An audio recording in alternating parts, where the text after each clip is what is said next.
sosiologi kamu agar kita bisa mulai belajarnya. Pada pertemuan sebelumnya kita sudah bersama-sama membahas mengenai ukuran-ukuran sosiologi dalam permasalahan sosial di masyarakat. Tentu kamu masih ingat kan? Bila perlu kamu baca kembali bukumu dan tonton video sebelumnya. Nah, hari ini kita akan bahas apa ya? Kita akan melanjutkan materi pelajaran kita mengenai pemecahan masalah sosial untuk mencapai kehidupan publik yang lebih baik. Adapun materi ini tujuannya ialah memberikan solusi untuk pemecahan masalah sosial di masyarakat. Nah, untuk selengkapnya, saksikan video ini sampai akhir agar kamu mengerti penjelasan materi ini.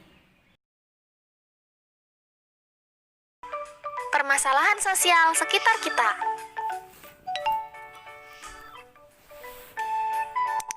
Sampah. Masih banyak sebagian orang membuang sampah sembarangan. Hal ini terjadi karena kurangnya tanggung jawab untuk menjaga lingkungan. Kali atau sungai yang kotor. Kali atau sungai kadang-kadang dijadikan tempat pembuangan sampah bagi warga masyarakat. Pabrik-pabrik atau industri-industri juga banyak yang membuang limbah ke kali tanpa diolah terlebih dahulu.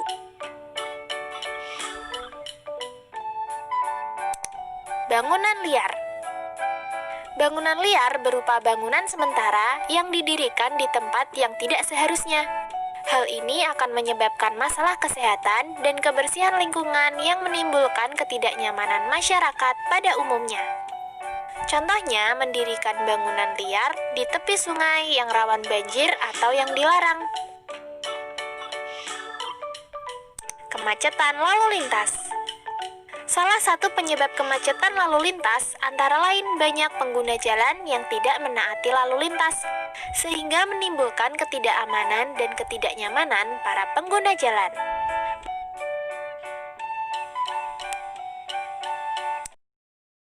Masalah sosial merupakan suatu kondisi yang tidak diharapkan atau tidak diinginkan oleh masyarakat, sehingga mendorong masyarakat untuk bertindak melakukan perubahan dan perbaikan terhadap kondisi tersebut.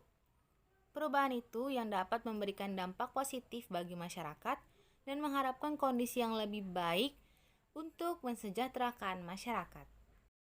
Yang bertanggung jawab untuk menyelesaikan permasalahan sosial ini bukan hanya pemerintah dan bukan hanya masyarakat, namun semua aspek dan semua pihak harus bekerja sama untuk mampu menyelesaikan dan memberikan perbaikan terhadap kondisi yang terjadi di masyarakat.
Gara-gara basket sekolah, Salman dan sekolah tetangga berantem. Ada yang jadi korban luka ringan. Bahkan, sekolah mereka jadi sulit untuk berteman. Dua sekolah itu memang sudah jadi musuh bebuyutan sejak dulu. Diturunkan dari generasi ke generasi, tanpa harus tahu alasan. Siswa baru pasti otomatis langsung saling bermusuhan. Begitulah kekerasan, seperti api. Awalnya kecil, bisa membesar, merembet, meluas, dan berkepanjangan. Sekali menyala sulit dipadamkan, apalagi kalau apinya terus diberi bahan bakar, membentuk lingkaran kekerasan. Misalnya saja konflik SARA di Ambon. Mulanya cuma perkelahian dua pemuda, tapi merembet jadi perang antar dua umat agama. Memanjang hingga 5 tahun. Korbannya 5.000 orang dan puluhan ribu orang mengungsi. Hingga kini lukanya mungkin masih terasa. Ada 3 buah busuk yang dihasilkan kekerasan. Disingkat, jadi kekerasan. Kekacauan. Saat kerusuhan 98 terjadi, orang-orang menjarah dan merusak. Tak ada aturan, manusia jadi beringas. Terjadi banyak kekacauan. Kekacauan yang terjadi di masa lalu, bahkan dampaknya masih terasa untuk sebagian orang hari ini. Kehilangan kesempatan. Saat poso konflik, masyarakat kehilangan kesempatan untuk membangun, mencari nafkah, sekolah, dan lain sebagainya. Kesempatan umat Islam dan Kristen yang biasanya kerjasama pun sirna. Rasa no good. Saat kekerasan terjadi, suasana mencekam, ketakutan, dan saling curiga. Hati jadi gak tenang, perasaan jadi tak senang. Kita gak mau kan mendapatkan 3 buah busuk kekerasan ini? Karena itu, gunakanlah otak kita. Otak yang mana? Di otak kita ada beberapa bagian. Ketika terjadi konflik, biasanya otak reptil kita akan bereaksi dengan melakukan tempur atau kabur. Tapi ada juga bagian neokorteks. Bagian ini berfungsi untuk berpikir. Nah, kalau reptilian kita aktif, maka fungsi neokorteks akan ketutup untuk melakukan hal yang logis. Jadi, ketika ada konflik, tetaplah tenang. Agar neokorteks kita yang bekerja untuk menyelesaikan masalah. Saat terjadi konflik, jangan sekali-kali pilih cara kekerasan. Masih ingat simpang 9? Pilih simpang yang tengah, yaitu mengambil jalan perdamaian dengan cara saling memaafkan atau berkonsiliasi untuk memutuskan lingkaran kekerasan. Bila kita bisa mengalahkan api dengan air, maka kita bisa melawan benci dengan cinta. Karena sekali kita memilih jalan kekerasan, maka api kecil menyala. Api itu akan membesar dan menjalar.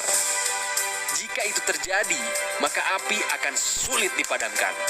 Lebih mudah menghindari menyalakan api daripada memadamkannya. Lebih baik tempuh cara non-kekerasan dalam menyelesaikan masalah. Meskipun cara non-kekerasan belum tentu berhasil, tapi cara kekerasan pasti tidak akan berhasil.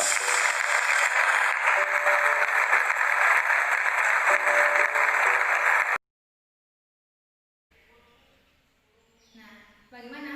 Sudah mengerti dan paham materi hari ini? Kesimpulan materi dari pemecahan masalah sosial untuk mencapai kehidupan publik yang lebih baik. Yang pertama, pemecahan masalah bersifat preventif dan represif. Yang kedua, perencanaan sosial. Bila ada yang hendak kamu tanyakan, sampaikan di Discord. Karena setelah video ini kita akan kembali ke Discord untuk diskusi lebih lanjut dan latihan. Adapun materi selanjutnya yaitu struktur sosial. Nah, persiapkan diri kamu untuk materi yang selanjutnya. Oke, terima kasih sudah menyaksikan video ini sampai akhir. Tetap semangat melanjutkan PJJ dan tetap jaga kesehatan dengan melakukan protokol kesehatan seperti gunakan masker saat keluar rumah, cuci tangan berkala, jaga jarak, dan jangan sembarangan menyentuh area wajah kamu agar terhindar dari virus dan segala penyakit. Agar tetap sehat, ingat, protokol kesehatan adalah salah satu tindakan preventif seperti materi yang barusan kita pelajari. Oke, sampai sini dulu. Sampai jumpa.